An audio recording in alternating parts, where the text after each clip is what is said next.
Owning a home is the big nest egg for many Canadians. As prices keep climbing, that investment appears to be paying off.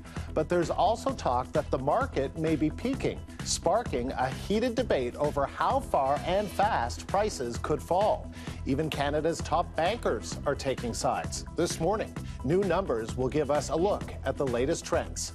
Scott Peterson is here to talk about all of that with us. So let's start with those bankers and that debate over a real estate bubble. When the bankers can't agree, people start to scratch their heads and go, what's going on? Well, exactly. And it's not often that you hear a bank CEO come out and say that he's worried about the state of the real estate market and a potential bubble because, after all, they are in the business of selling mortgages. But that's exactly what TD Bank Chief Executive said, Ed Clark, during a banking conference yesterday, saying that he is worried about ultra-low interest rates and pushing up housing prices too far, a potential bubble, and saying that his fellow bankers should be worried as well. This was at a Canadian Bank CEO conference in Toronto where they sort of get together, they debate, they bounce ideas off each other just to make sure they're on the right track. But other CEOs not necessarily willing to go that far as saying bubble. For example, Royal Bank, Gord Nixon, saying banks were in for slower growth next year because of leverage and debt and potentially rising interest rates. That might cool the market down all by itself. Bill Down at Bank of Montreal said that a reduction in consumer debt would not necessarily be a bad thing because we are at record debt levels. For every dollar we earn, we got $1.64 in debt.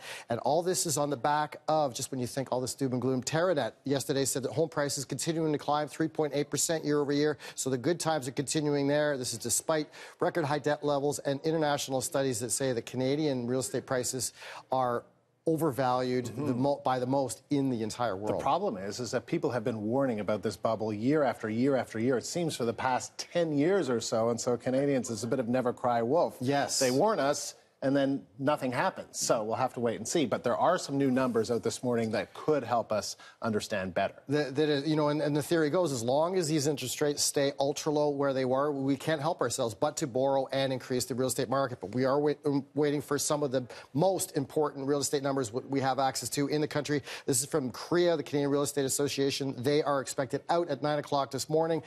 Sales expected to continue to increase 7%, with sales in some places like Vancouver up 71% from this time last year.